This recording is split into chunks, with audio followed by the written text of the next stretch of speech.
Hermosa, hermosa mañana para cada uno de ustedes. Espero que se encuentren bien. Día 222 de la lectura de la palabra. Hoy nos toca leer Colosenses capítulo 1, versos 3 al 14. Me río porque quizás usted piensa que cada mañana yo me levanto y esto lo grabo de una y ya. Hay veces que lo grabo 15, 16, 20 veces por los errores y no me gusta, porque me gusta hacer las cosas para el Señor con excelencia, y que sea de beneficio y edificación para el cuerpo. No se crea que esto sale de una y ya. Esto hay que ponerle esmero y empeño y se hace para la gloria del Señor. Comencemos. Hoy nos toca leer Colosenses capítulo 1.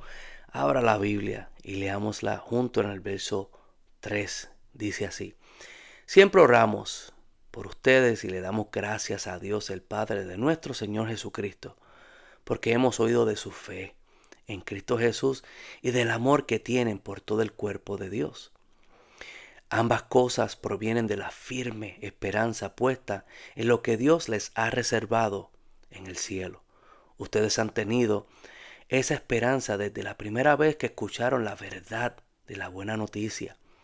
Esa misma buena noticia que llegó a ustedes ahora corre por todo el mundo.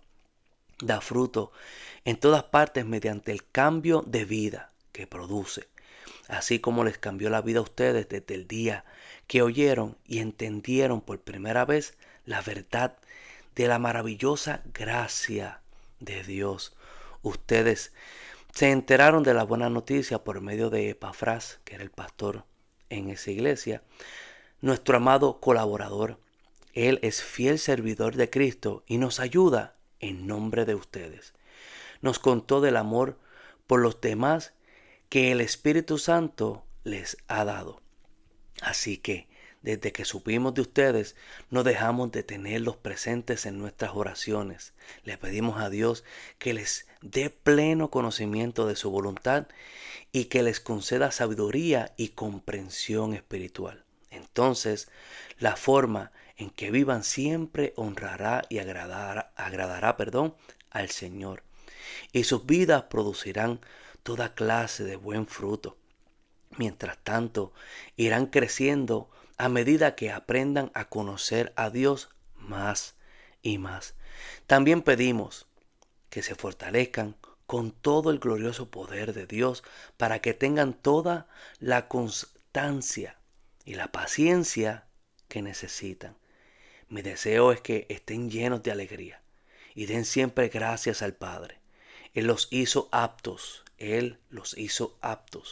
para que participen de la herencia que pertenece a su pueblo, el cual vive en la luz, pues Él nos rescató del reino de la oscuridad y nos trasladó al reino de su Hijo amado, quien compró nuestra libertad y perdonó nuestros pecados. Hoy simplemente quiero hablar del versículo 4. Es algo simple, pero es algo poderoso. Y no sé si alguna vez te has encontrado que sabes que tienes fe, pero cuando una persona te pregunta ¿y qué es la fe?, como que titubeamos al contestar con convicción esa respuesta. A mí me ha pasado.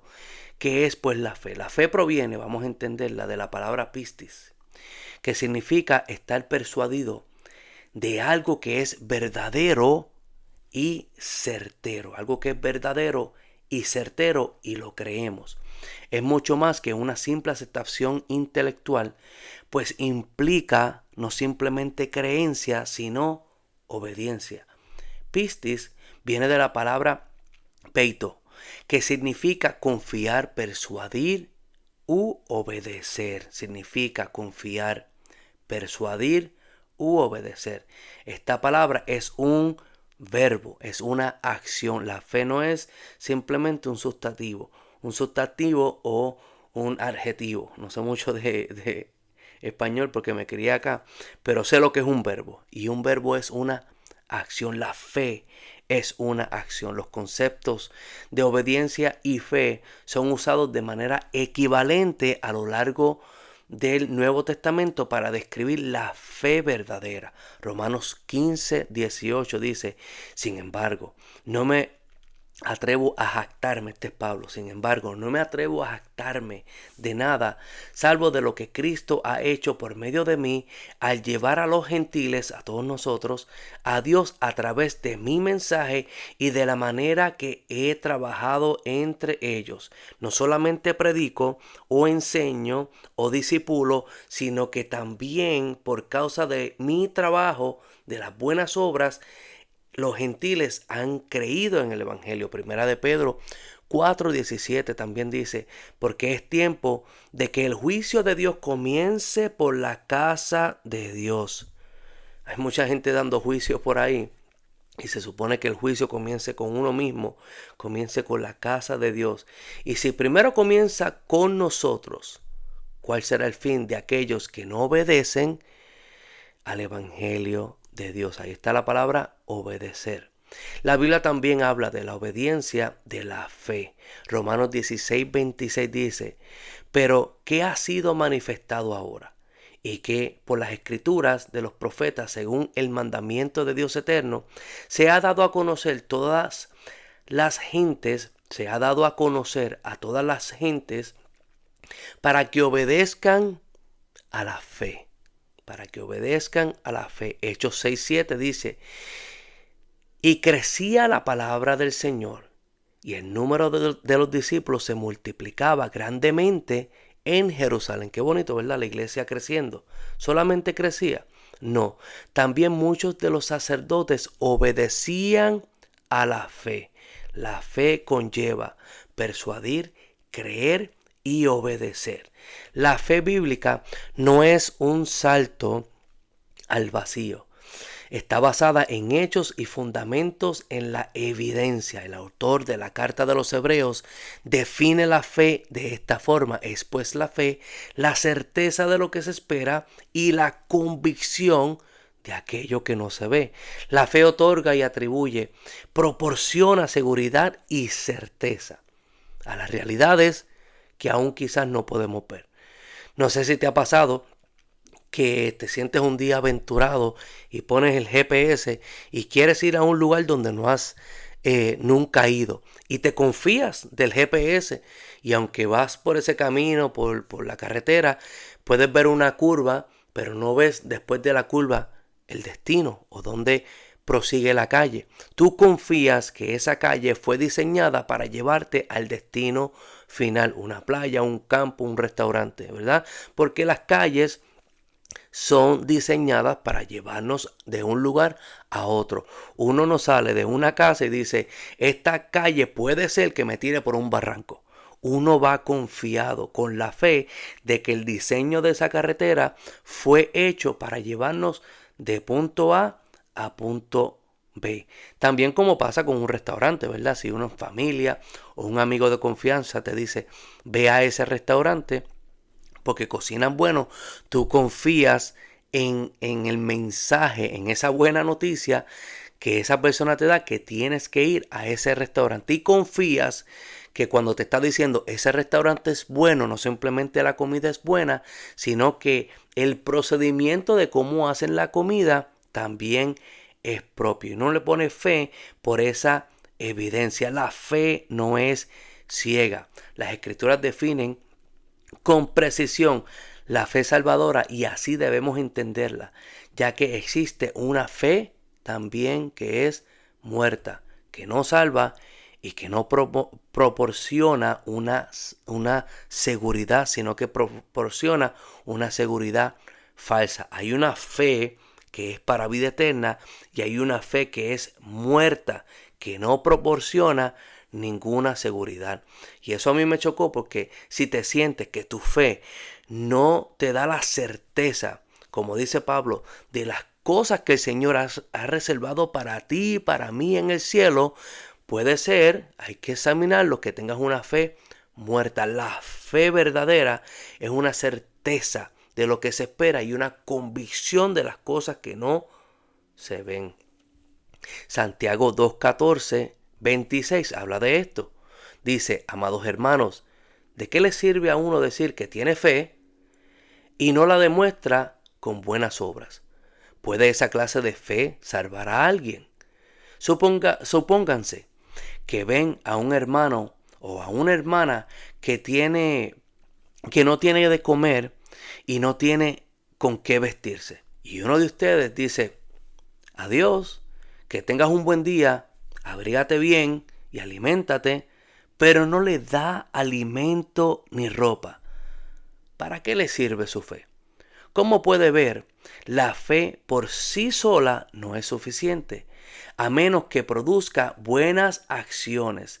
Está muerta y es inútil. La fe verdadera lleva buenas acciones y buenos frutos. Conlleva. Hay personas que hacen buenas cosas, pero no tienen fe en Cristo. Esa fe, esas obras están muertas. La fe viene primero. La fe viene por el oír y el oír de su palabra. La fe nos da vida espiritual y de esa vida emana buenos frutos. Verso 18. Ahora bien, alguien podría argumentar, algunas personas tienen fe, otras tienen buenas obras. Pero yo les digo, ¿cómo me mostrarás tu fe si no haces buenas obras? Y yo les mostraré mi fe con mis buenas obras. Tú dices tener fe porque crees que hay un solo Dios. Bien hecho, bien estás diciendo. Eso es bueno lo que estás diciendo. Qué poderoso. Verso 19. Tú dices tener fe porque crees que hay un solo Dios. Bien dicho. Aún los demonios lo creen y tiemblan aterrorizados. ¡Qué tontería! ¿Acaso no te das cuenta de que la fe sin obras es muerta? ¡Wow! La verdadera fe salvadora contiene el arrepentimiento y la obediencia como sus elementos. El arrepentimiento es el componente inicial de la fe salvadora, pero no puede limitarse a un término más para referirse a la fe. La palabra griega que se traduce de arrepentimiento es metanoia. Es un cambio de mente, ¿verdad? Significa en el original una nueva idea, un cambio de mente. Pero desde el punto de vista bíblico, su significado no se detiene ahí. Cuando el Nuevo Testamento usa el término metanoia, habla siempre de un cambio de dirección. Qué bonito. En especial, apartarse o volverse de la vida pasada del pecado. Tú no puedes decir que tienes fe y vives de la misma forma que vivías antes. De manera más precisa, el arrepentimiento requiere el alejarse de la vieja forma de vivir y volverse a la búsqueda de la salvación que solo proviene de Dios. Primera de Tesalonicenses 1:9 dice, pues no dejan de hablar de la maravillosa bienvenida que ustedes nos dieron y de cómo se apartaron de los ídolos para servir a Dios, que es un Dios vivo y verdadero. El arrepentimiento de la fe salvadora incluye 3 componentes: volverse a Dios, apartarse del pecado y querer servirle a Dios. Cuando Pablo le escribe a los colosenses en el verso 4, porque hemos oído de su fe en Cristo Jesús y del amor que tienen por todo el pueblo de Dios, él no estaba diciendo estas palabras simplemente para que sean bonitas, para que se sientan bien o motivarlos, para que alcancen o se motiven a tener fe. Estas personas tenían fe, lo que acabamos de leer en su totalidad. Estas personas se habían arrepentido.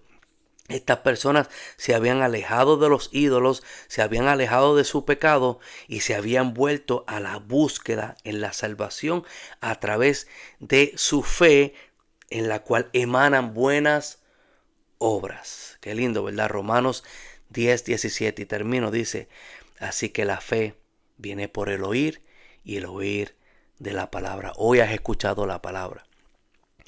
Pídele al Señor fe. La fe que viene de Él porque es un regalo de Dios. Para que así comiences a vivir una vida nueva. Las cosas viejas pasaron.